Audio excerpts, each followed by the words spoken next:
act or not to act? This is my first video reel, so I wanted to give you guys a little bit of a questionnaire about who I am so I can better help you understand. Who am I, of course, is Shaun Jenkins. I happen to be from Niagara Falls, New York, and this is my third time coming back to Georgia, as well as my third year being here. So I've been all over Georgia, from Conyers to Atlanta, and I think that now is the best chance I have at doing what I want to do for the rest of my life. So who can I thank if I got this role? It would first be my sister, who painted the way for me when she was an extra on the show, on the movie Uncle Drew. And since then, that prompted me to be able to be on set and of course have the experience that I have, and as well as still speak with confidence. When I met Joy, I was able to let her know my accomplishments. As well as my grandmother. We come from a small family, so I have the two of them to honestly thank and love every day, and I want to prove to them that, you know, they trusted the right person for this job. Why me? I'm very overly dedicated. I would want to better myself from the first time of this audition to really being on set, meeting the characters, and understanding what my character and his role is to the movie. I think that's why I could really be a good part to your film and any production that you have in the future, because I'm that person that you would want that would bring a good energy and somebody who's not going to give up, honestly. Why now? I think that 24 sets that I've been on since the month of May is the perfect amount or the right number that I need to feel how I feel right now. I know I don't want to settle for an extra role forever, but I feel like it was a great start to get my feet wet, to meet the directors, to meet the A-list actors, and actually anybody who has probably the same passion as me. So I feel like after doing 24, it's gonna be more than 25 by the end of this month in October, and I'm just truly blessed. So I feel like, you know, now I'm actually ready, and I want to progress these talents. If How can I be the role for you, or how can I improve? I did say I want to better myself. I think I keep my talents to being universal. I don't limit myself to one particular role, if it's happy or sad or angry. I feel like, you know, as a true actor, I have all of those talents to be whoever needed to be asked, you know, and that's why I think I can really help out the production team, and I can be that role and stay that role. What would I be doing if not acting? Of course, I just came from home from the airport. That would be my #1 job, along with maybe doing security.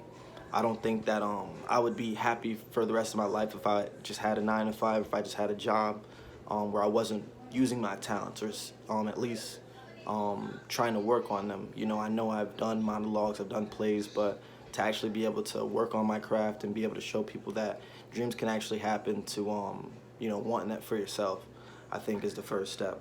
So that's where I would be if not acting. Where do I see myself doing with acting? For one, hopefully just securing a major role. I think I want to be as successful as Will Smith.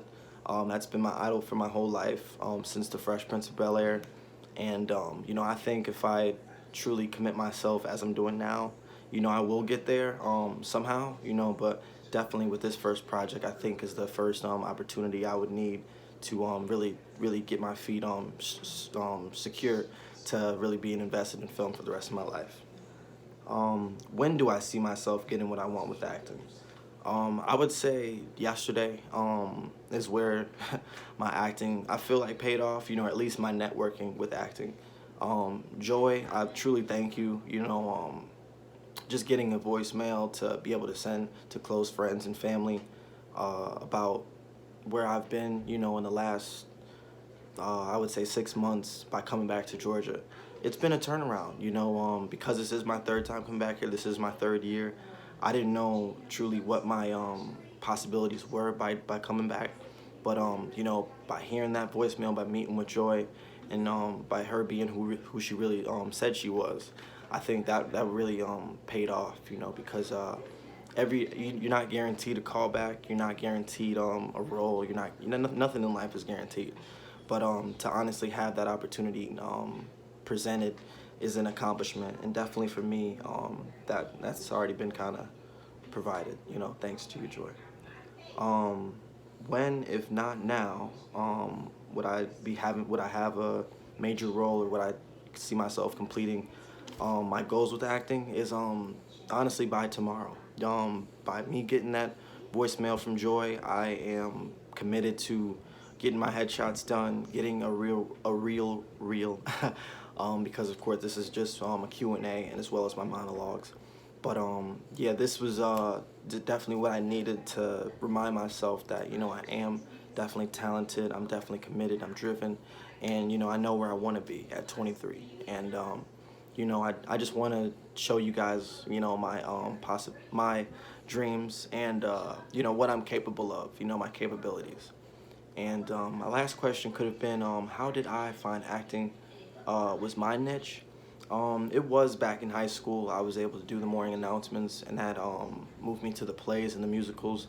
And since then, I've been like, I made an audition for the New York State Summer School of the Arts, and the 2 monologues that got me into a 30-person program is the monologues I want to provide to you today, so you have an understanding of why I really want to do what I want to do.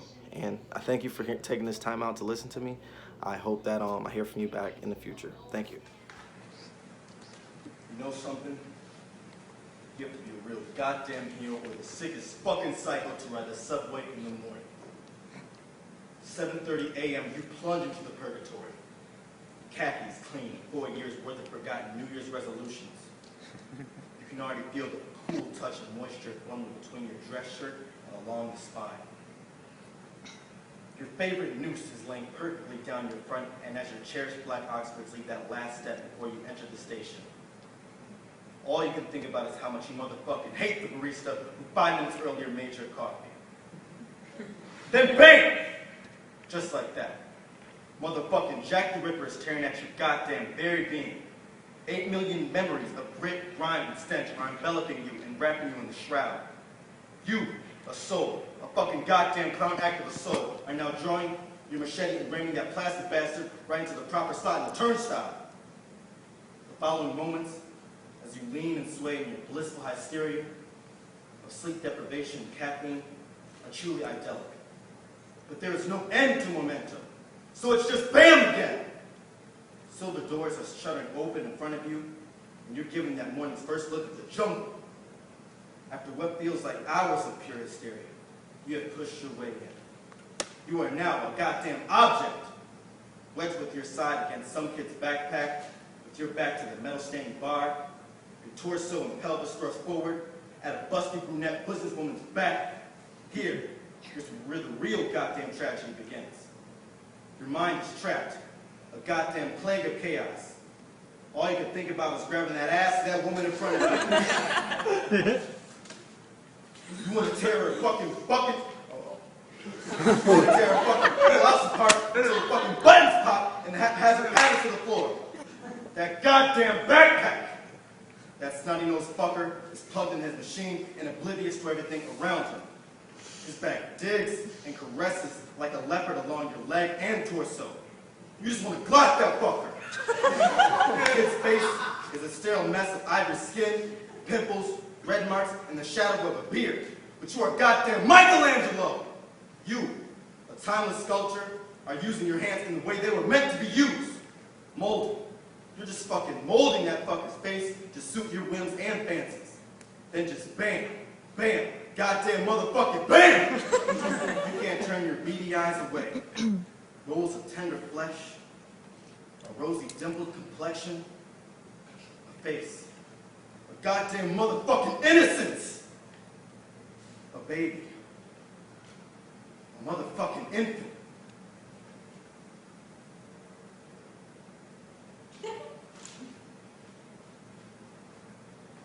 The child is very beautiful. Thank you.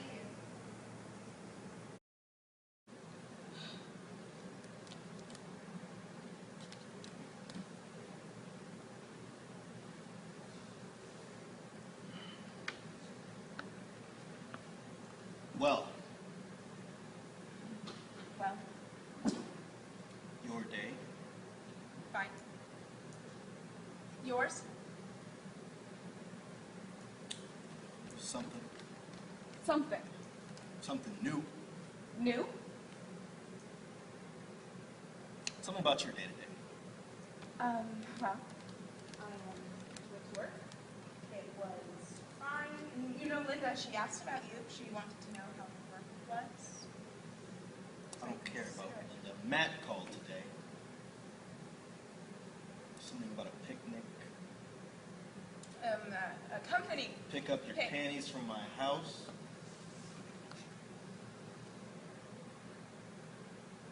You know, your brain is so weird. Like, you're thinking something, and then you feel something, and then it's away. You remember it again, like, the next day, like, where did that go, and why did it come back? Did you cheat on me?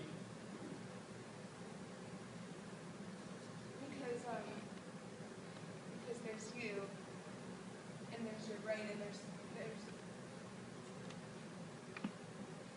things your brain thinks. And no. And if you wrote it down, it would be real, like it was on paper. I don't know what the hell you're talking about. I said, did you cheat on me? Yes or no?